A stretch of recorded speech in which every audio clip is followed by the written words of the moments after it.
Good afternoon. I am Cheryl Dean with Cecil Life Counseling Agency, and today we have a special treat. We are talking about genograms in supervision.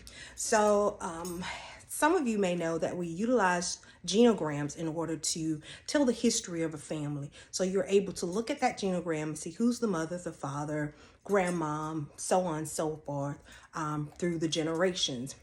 You can also look at that genogram and tell the relationship. There are certain signifiers that if there's a squiggly line, meaning that there is a strain or conflict between those two individuals. If there's a straight line and two bars across that line, means that those two individuals were at one time married, but now they're divorced. You can also tell who is related to who, if it's a son or a daughter. You can tell who's married and who's divorced and who's still living and who's deceased by looking at that genogram. However, today we're going to look at genograms in a creative way by actually using miniatures. So I have my supervisee here. I'm not going to show her face. Don't look at this. Yeah, that's okay. But I'm not going to show her face.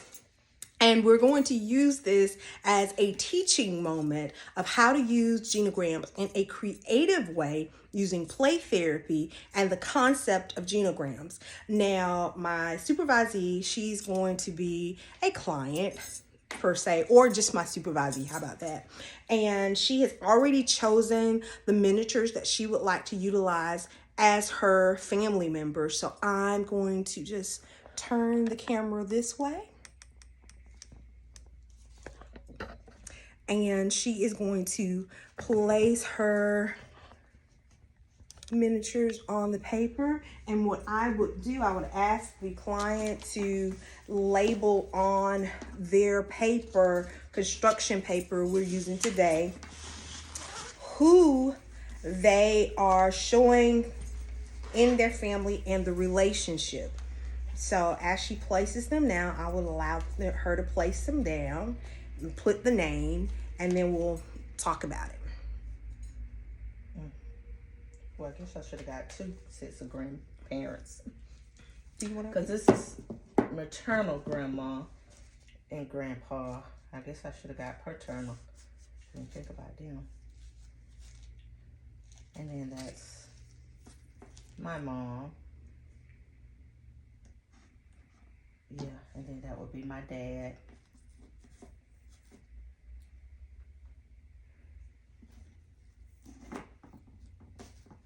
And yeah, I would put 2 more grandparents right there. Want to get yeah, let me get 2 more. And this also happens during the session where an individual, as they are placing their loved ones on the paper, they remember, maybe I should put this person there. So just allow them to get up and find who they would like to place on their genogram.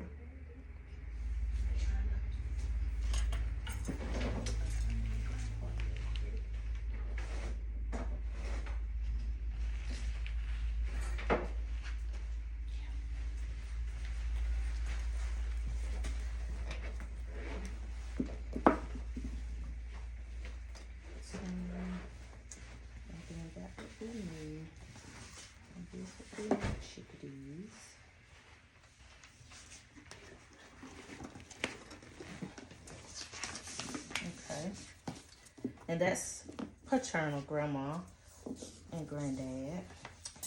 And this would be me and my children. They'll go over here. Oh, forgot their dad. Okay, cool. Let me go get their dad.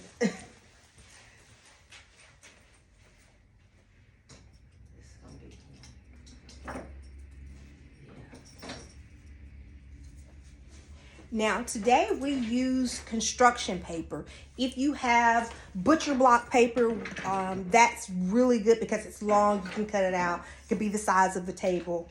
But you can use what's handy, either white typing paper, construction paper. If you have some other type of colorful paper, use what you have.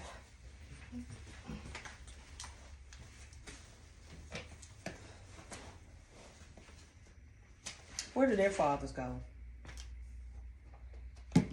Um, next to you, yeah, they can go next to you, because out of your union comes that. Okay. Yeah. Okay, so that's what we'll go with. Okay. So is everyone set the way you'd like? Mm-hmm. Okay. Then what we are going to have you do is just to write under like the feet of that individual, grandma, grandpa, whomever. Okay. Okay.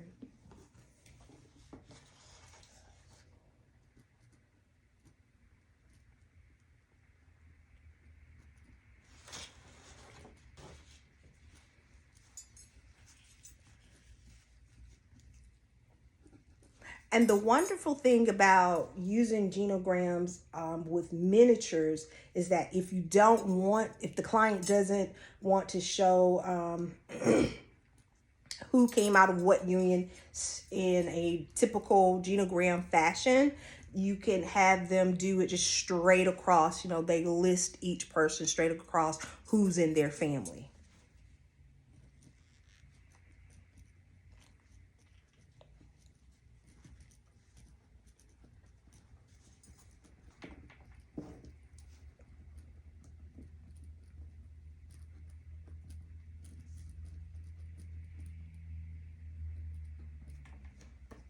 I'm gonna help you with this so we can slide your other piece of paper.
Okay.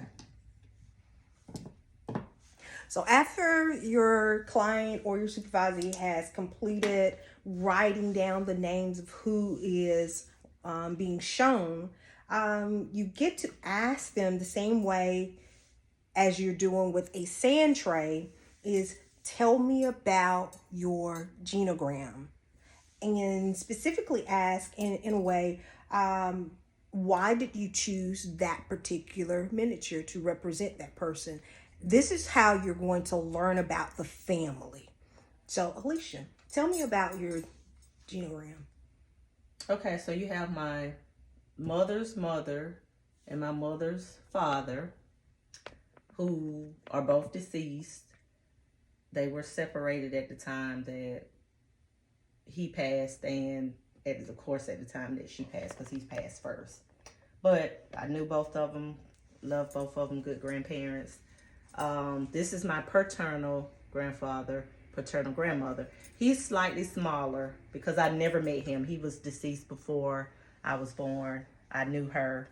Can you pause for one moment, Alicia? Now, if you were just looking at the genogram, you can see that the grandmother is larger than the grandfather. But however, as a clinician, you don't know what that means. It can bring up ideas, but until the client actually tells you why that individual is smaller, you don't know. But she said he's slightly smaller because I didn't know him. So go ahead, Alicia. Thank you. Okay.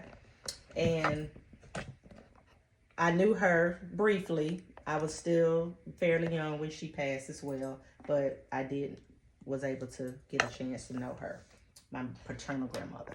So then we have my mother right here and my father. He's very small because even though I know my father and of course I have a relationship with him now, he was not a significant factor or role in my life growing up. So he's much smaller than my mother. So then we have my son and daughter. I view them as equal. They're 6 years apart, but I know people say you got to have a favorite, but I truly don't have a favorite with my kids. One's a boy, one's a girl, and I couldn't choose. So that's why they look the same. And can we pause on there? So if you will pick those two up, Alicia, and just turn them around. Now she says I view them as equal. That's why there's no difference between the sizes of the miniature. They're both, one's a boy, one is a girl. They're 6 years apart, but who's the oldest? She is, and she's slightly bigger than him, isn't she? She's slightly. And is there a particular reason why you chose, They just, because they're so much alike. And they're so much alike. Like I said, I didn't want to differentiate, and make one of them smaller like him or bigger. And I liked them. They were cute, and that's how I see my kids. And that's another signifier. So when an individual is picking miniatures, they're really picking the miniatures that speaks to them, whether they know it or not. She says, I like them. They were cute. And that's how I see my kids. Thank you, Alicia. I'm going to let you go ahead. Okay. And then we have me. I am She-Ra Wonder Woman because I do it all. And I have had to. And this is my son's father. He's a ogre looking. Although he is deceased, he just passed. I still see him like this. Did nothing for his son whatsoever. And this is my daughter's father. He's smaller than him. And to me, the size didn't really matter with them. He did have an active role in her life, and he helped, but he's still that size. So when you can you give me a little description of what drew you to one? She looks strong. Okay. And I already know Wonder Woman handles everything. So when an individual is picking the miniatures, they are picking what speaks to them. So she's just told us something about her family simply by choosing a miniature. And as she explains why she chose each one, she kind of told the relationship that she had with that individual. If they are deceased, if she knew them, if she thought of them as an ogre, if she thought, well, they were involved in the relationship, but they're just no longer here. She has spoken about her family using miniatures. So this is another way to have your client discuss their family, introduce you to their family members, and the relationship that they have utilizing miniatures.